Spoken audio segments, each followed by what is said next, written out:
Welcome back to the channel and welcome back to another PFL fight prediction video. In this video, I'll be predicting the full card of fights for PFL San Diego, McKee versus Isbulaev. So yeah, without further ado, let's get to our full card of predictions. And I'm not going to beat around the bush. I am doing this last minute, but I feel, scanning over this card, I feel like my pick's going to be pretty accurate to what I would have picked if I had more time and I wasn't doing this last minute. So yeah, I'm going to do it. Going to try to get this done as quickly as possible. So again, it's gonna be a bit rushed. It's definitely last minute, but yeah, let's run through it. All right, first fight on the card we have in the bantamweight division. We got Kobe Fear versus Daniel Bazdigian. Irrelevant fight, truly irrelevant. Really, like, not even joking. Literally irrelevant fight. Go with Kobe Fear. More experienced guy. I don't think he has a pro fight yet. I think I can win. I literally don't care. Go Kobe Fear decision. Yeah, literally. Shannon Clark versus Ilara Joan. Joan is a tough, scrappy fighter, but 500 record. She's definitely live here to win. Just how tough and scrappy she is, and maybe a little bit of inexperience on Shannon Clark as far as elite competition. But Shannon Clark's like the more well-rounded fighter. She's not the younger fighter, but she's bigger, more composed. So I lean to her decision, but low confidence Shannon Clark. Also fight I don't care about, but Shannon Clark decision, low confidence. Next fight we have in the lightweight division. We got Gamit Kizriev versus Lorenzo Parente. And how do I feel about this one right here?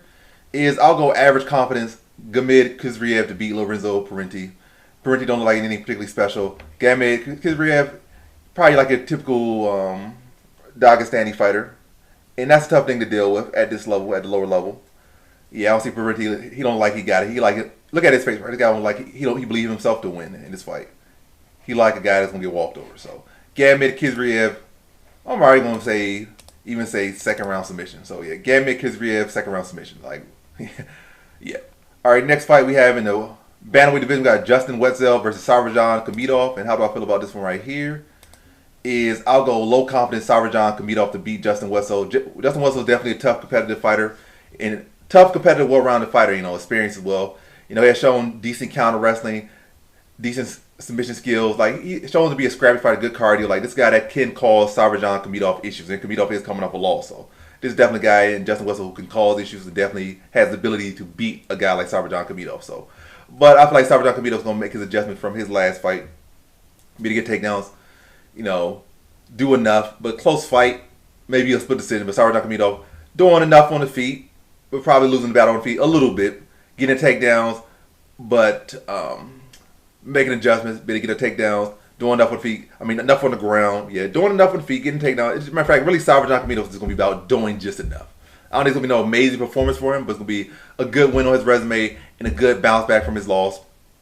Again, getting the takedowns, getting control time, doing enough on the feet, doing enough on the ground to keep it on the ground long enough. Probably had like 6-7 minutes of control time in a 15-minute fight, or maybe 8 minutes of control time in a 15-minute fight. But yeah, just keep it close and let the grappling be the edge. So in this one, I got Sarvajan Kamidov via decision. Now the next fight we have in the women's flyweight division, we got Ariane De Silva versus Jenna Bishop. And how do I feel about this one right here? I'll go low confidence Jenna Bishop to beat Ariane De Silva. Ariane De Silva is definitely clearly the more well-rounded fighter, but I think Jenna Bishop just has more dog in her. And also, Ariane De Silva has looked extremely questionable in the grappling, for a large chunk of her career. I think outside the UFC, she looked way more well-rounded. I think maybe like 1 or 2 UFC fights, she looked like, who she looked like outside the UFC before she came to the UFC. But for the most part, when she went in with like wrestler grapplers or judoka grapplers, well, particularly wrestler grapplers. So that's another thing. It's not like Jenna Bishop is a wrestler grappler. She was a wrestler grappler. I have like average confidence Jenna Bishop. But Jenna Bishop is a BJJ practitioner, so her takedowns aren't the same. It might lead her to walk into punches, and that could open up things for Ariane De Silva, to be honest. So De Silva is extremely live in this fight by going Jenna Bishop because, again, how Ariane De Silva's recent track record over the past 5-6 years have been with grapplers, for the most part, has not been the best. And Jenna Bishop is one of the best grapplers she has fought by far, especially submission-wise, one of the best she has fought. And I think, as you can see, De Silva having good success on the feet, but I think once Jenna Bishop gets a hold of her, takes her down, I think she's going to be able to take her down. Once you take her down once, it's going to be easier the second time, the third time, fourth time if needed. And I'm looking at like a late second round submission for Jenna Bishop. feel like she's going to take her down, get a feel of her in the first round. And it's time to get her in the second round. She's going to have a feel for her, what she's doing, her emotions, her reactions, and then be able to set her up for submission late in the second round. So in this one, I got Jenna Bishop via second round submission. Now to our next fight. We have in the featherweight division, we got Kazan Magomed Sharipov to beat Joshua Weems. So this is the younger brother of Zabit Magomed Sharipov. And I'm going average confidence Kazan Magomed Sharipov to beat Joshua Weems. I don't think really Joshua Weems really have anything for Kazan Magomed Sharipov, unless maybe Magomed Sharipov, cardio started to show to look the same as his brother. Maybe that's the thing. Like, Weems is tough, he's skilled and well-rounded, but nothing he has is like his power is no big threat to Magomed Sharipov. His striking technique, his wrestling technique, maybe his toughness. But even then, it's probably at worst a split decision that Magomed Sharipov will win. But I'll say decision. I'll say clear decision. Magomed Sharipov probably outland him by like 20 to 30 significant strikes in this one. Just be too fast, too sharp. Be able to do whatever he wants to Joshua Weems. But Weems been tough, been scrappy, been a veteran that he is, sticking in the fight and trying to make a fight of it. But Magomed Sharipov has clearly been talently and skillfully on a different level, different league than Joshua Weems here. So in this one, I got Kazan Magomed Sharipov via decision. Now to the next fight we have in the light heavyweight division, we got Abraham Babley versus Rob Wilkinson. And how do I feel about this one right here? Is I'll go low confidence Rob Wilkinson to beat Abraham Babley. Babley might be getting closer to his right weight class. And probably a fight he should when he ride better momentum. Rob Wilkinson riding terrible momentum. But I'll go Rob Wilkinson. I just feel like he's a much more technical fighter, striking and grappling. I still feel like Babley's striking is pretty sloppy. Still feel like, despite coming down from 265 or heavyweight fighting bigger guys, he's still going to be the shorter guy. Give him a lot of reach. He's like 5'8", 5'7". They're going to say 5'10", but he really like 5'7". Let's stop exaggerating. They're trying, for his confidence, they try to give him more height than he is. But he's not 5'10". He's like 5'7", 5'8". And Rob Wilkinson is genuinely 6'3". 80-inch reach, so he'll have a 6-inch reach advantage over him, and nearly a half a foot of height and what is that? Half-inch height and a half-inch of reach over him. I was half a foot of reach and half a foot of height over Babley here. But yeah, Babley's probably the favorite here. Probably should win here, but I do like Wilkinson as like a sleeper pick here. I think he's definitely better grappler here. I think he's a better striker here. Babley just the fresher, younger guy, and probably a stronger guy, but I think that should be an issue. I feel like, gotta be technique and maybe like sharpness, and I don't feel like Babley really has that on his side. And so I think Wilkinson can use his length, land clean shots, outwork Babley, outposition Babley, and I think he beats Babley by decision here. So in this one, I got Rob Wilkinson via decision. Now to our next fight. We have in the lightweight division, we got Alexander Shabali versus Alfie Davis. I don't know, I said it like Davis. And how do I feel about this one right here? Is I'll go low confidence Alexander Shabali to beat Alfie Davis. So, yeah, Shabali hasn't fought in like 2 years since losing to Usman Nurmagomedov. Obviously, he did much better than Alfie Davis did against Usman Nurmagomedov, but that's not enough. I do think he's better overall fighting. Davis is a striker. He can't really grapple. He's crafty on the feet. And more dynamic, but I think Shabali is just overall better striker and overall better fighter because he could grapple, he could strike. He got more power. I feel like Davis, typically with his power, comes from shots you don't see, like catching little spinning kicks, spinning elbows. He got good power traditionally as well, but most time his knockouts come from like unorthodox stuff, like spinning shots. And Shabali got those as well, and he got power just in general. Like this, even when he does like lighter strikes, his touchy shots, he still got power. I think Shabali's got much more power in his punches and his kicks than Davis. I don't really know about his elbows, but Davis got better elbows than him. And again, Shabali also has the wrestling as well. And he got cardio. But again, we don't know in the layoff has been making improvements, or he just retired like, I lost to Nurmagomedov. My confidence is gone. I don't want to fight no more. Russians kind of quit a little early in their career. They lose a fight and they be like, woe is me, time to retire. So it could be his mental could not be the best right here, or it could be better because he's coming back. But we'll see. I think his mental will be good. I think he will have taken that time, went over his loss and made improvements. That's what I'm thinking. I can't be in their gym. I'm not in their house. I'm not their best friend. I don't know what's going on in their life or what they're making adjustments on. And I'm not doing that much to try to dig and find out what they're going on. I'm just going based on what I've seen. And I'm expecting him to have made the right decisions and coming back and, just as good if not better better form than he was when he last fought. I was going to be a little bit rusty, but I think he go out there and mix up the strikes. I think even on the pure striking battle, I think he can hold his own with Davis and maybe even beat Davis in pure striking battle. Then you add in the grappling, and then it adds a whole different element. And I think Shavely has that edge clearly, and I think he'll be able to mix that in. And I think he'll beat Davis by decision, but competitive scrap, back and forth. But I think Shavely will be able to keep Davis pretty close in the striking, maybe even be one landing the heavier strikes more consistently on the feet, and then mixing in the takedowns to make Davis, gives Davis something else to think about, and ultimately beat Davis by decision. So in this one, I have Alexander Shavely via decision. Now to our next fight, we have in our co-main event, we have in the flyweight division, we got Liz Carmouche versus Viviane Araújo.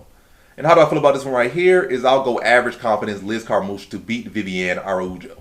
Araújo is a solid fighter, but really at this point, she's just kind of like a wall installer. At this point, she can't really even take people down. Carmouche will be the stronger fighter. She's the more experienced fighter. She's the more dynamic fighter. Could I see a stoppage? I could. But I haven't really seen Araújo get... Who has really stopped Araújo like that? I think somebody has stopped her, but it don't come to mind like that. So it must not be that big of a knockout or a stop if she lost. So I'll say decision. Like, they're both savvy veterans. Araújo will try to, to clinch up to slow the fight down. She knows how to slow the fight down. She knows how to survive, do just enough. But I do think Liz Carmouche will give her a good walloping at points in this fight. Be it a stuff of takedowns, be it a spin around the against cage, land some heavy shots, be it a put her on her back, drop some good ground and pound. But Araújo is doing a good job enough to stay in the fight. Maybe sitting in guard, even when pulling guard, sitting guard, just doing things to try to stick in the fight, holding onto a single, holding against the cage. Maybe trying to just get on her bike and move a little bit. Just do little things to keep herself in the fight, but with her experience. But other than that, I just feel like I don't really see no clear edge for Araújo or see a path to victory for Araújo. Carmouche is the better striker. She's the better grappler here. She's a stronger fighter. She's a more experienced fighter. It's not like, as much experience as Carmouche has, you're like, oh, Carmouche is like 50 years old, and this chick is like 35 now. They're both like literally the same age. 42 versus 39. They're both up there. So it's not like there's no clear edge for Araújo. I see this fight. I see all edges for Carmouche.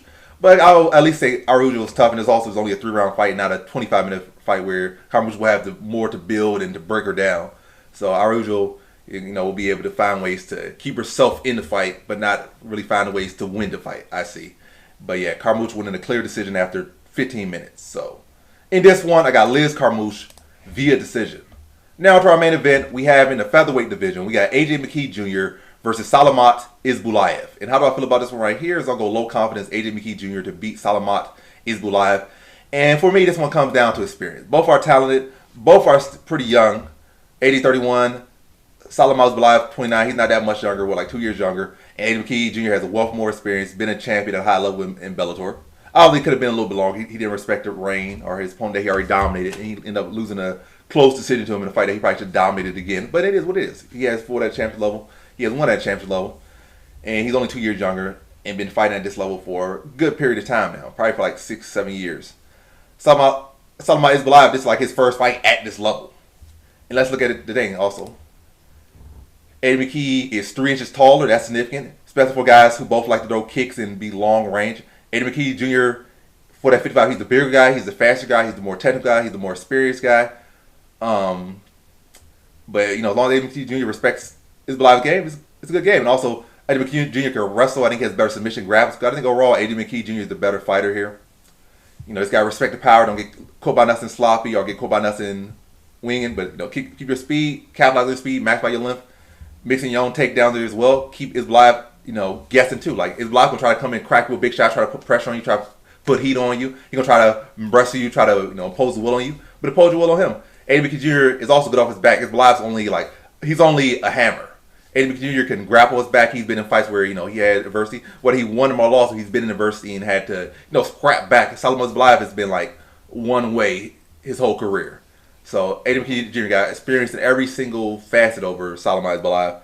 But I'll say decision. I think Isbulaev will be tough, but I think Eddie McKee Jr. will be better at the front end and the back end. But I think he'll build even more as the fight goes on. Start to break down Isbulaev, find openings, and start to secure takedowns, get crafty, start to find little ways, find little shots, find little decent submission attempts, find little different scrambles. And again, start to treat Salamat Isbulaev like a little puzzle, have his fun out there and start to break him down and find new ways to have success and find shots, find position on Salamat Isbulaev, and ultimately beat him by decision. But competitive, scrappy decision, but a clear decision for AJ McKee Jr. after 15 minutes. So in this one, I have AJ McKee Jr. via decision. And so that concludes my fight predictions for the full card of fights for PFL San Diego, McKee versus Isbulaev. And as always, thanks for watching. Peace.